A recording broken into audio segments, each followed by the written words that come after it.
Bismillahirrahmanirrahim. Alhamdulillah wassalatu wassalam ala Rasulillah wa ala alihi wa sahbihi wa mawalah. Amma ba'd. Puja dan puji hanya milik Allah Subhanahu wa taala, dan salawat semoga selalu tersampaikan kepada baginda Nabi Muhammad sallallahu alaihi wasallam. Pada hari ini dan seterusnya insyaallah kita akan mengkaji firman Allah Subhanahu wa taala. Kita berusaha mengambil hikmahnya dan juga mencari dan menemukan petunjuk-petunjuk yang ada di dalam Al-Quran.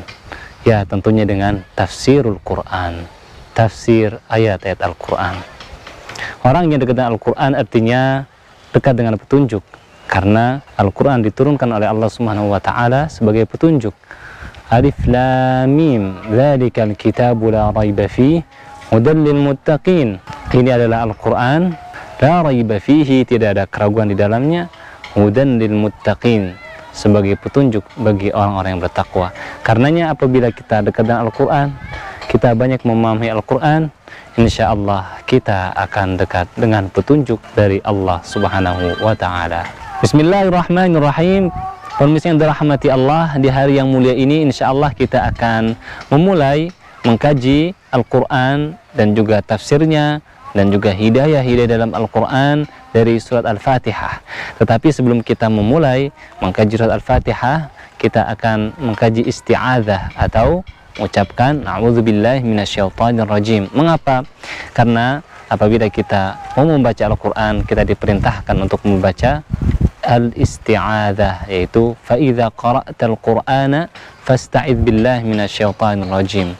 Allah berfirman, apabila kamu sekalian ingin membaca Al-Quran, maka berlindunglah kepada Allah dari godaan syaitan yang terkutuk. Pemirsa yang dirahmati Allah, Allah Subhanahu wa taala dengan rahmatnya tidak membiarkan manusia begitu saja mencari kebahagiaan di dunia dan di akhirat. Tidak melepaskan manusia mencari hidayah, petunjuk hanya dengan akalnya saja. Tetapi Allah turunkan Al-Quran sebagai petunjuk, dan Allah juga utus seorang nabi, seseorang yang mulia yang menerangkan isi dari Al-Quran tersebut. Nah, di sini Allah mengajarkan kepada kita agar kita apabila ingin mengkaji Al-Quran, membaca Al-Quran, kita hendaknya berlindung kepada Allah dari godaan syaitan yang terkutuk. Kemudian bagaimana lafaz pengucapan al-isti'adzah? Yang pertama, sebagaimana termaktub atau tertulis dalam Al-Quran, فَإِذَا قَرَأْتَ الْقُرْآنَ فَاسْتَعِذْ بِاللَّهِ مِنَ الشَّيْطَانِ الرَّجِيمِ. Secara termaktub atau tulis dengan gamblang, di situ disebutkan A'udzu billahi minasyaitonir rajim. Nah, ini adalah lafaz yang pertama dari isti'adzah. Kemudian yang kedua adalah lafaznya A'udzu billahis samii'il 'aliimi minasyaitonir rajim, sebagaimana yang ada di Sunan Abu Dawud. Kemudian para pemirsa yang dirahmati Allah, setelah isti'adzah kita akan membahas basmalah, yaitu mengucapkan bismillahirrahmanirrahim. Kita akan membahas apakah bismillahirrahmanirrahim itu bagian dari Al-Fatihah atau dia bukan bagian dari Al-Fatihah.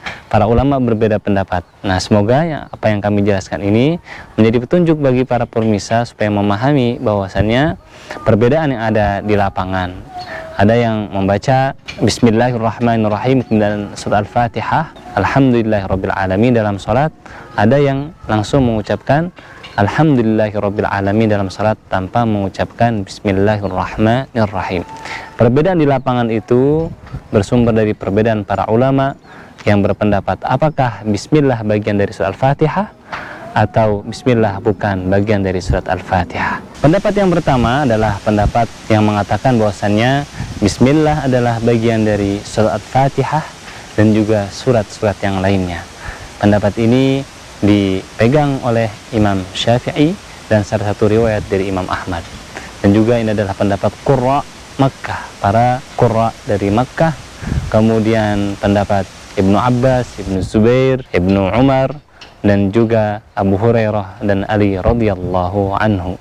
Pendapat yang kedua adalah pendapat yang mengatakan bahwasannya bismillah bukan dari bagian surat Al-Fatihah dan juga bukan bagian dari surat yang lainnya. Pendapat ini dipegang oleh Qurra Madinah, Syam, Basrah, dan juga Imam Malik Imam Abi Hanifah dan juga riwayat atau salah satu riwayat dari Imam Ahmad. Pemirsa yang dirahmati Allah. Kemudian apa keutamaan basmalah? Apa keutamaan Bismillahirrahmanirrahim?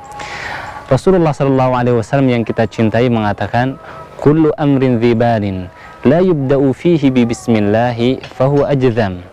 Segala perkara atau segala hal yang di dalamnya ada kepentingan atau sesuatu yang bernilai kemudian tidak dimulai dengan basmalah, maka fahuwa ajzam. Dalam riwayat lain fahuwa abtar, yaitu terputus barokahnya. Karenanya kita setelah ini akan mengkaji apa maksud dari Bismillahirrahmanirrahim.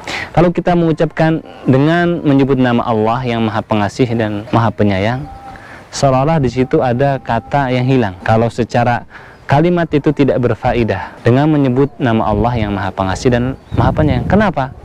Nah, di sini kita akan membahas salah satu perkataan mufassir, yaitu Al-Maraghi, yang mengatakan bahwasannya orang-orang Arab terdahulu apabila ia akan melakukan sesuatu, dia mengatakan dengan nama Latta dan Uzza. Mereka menyebut siapa? Berhala-berhala mereka.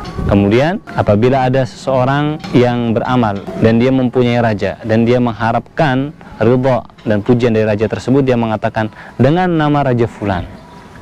Nah, di sini Allah Subhanahu wa taala memerintahkan kepada kita agar kita apabila ingin melakukan hal apapun ucapkan Bismillahirrahmanirrahim.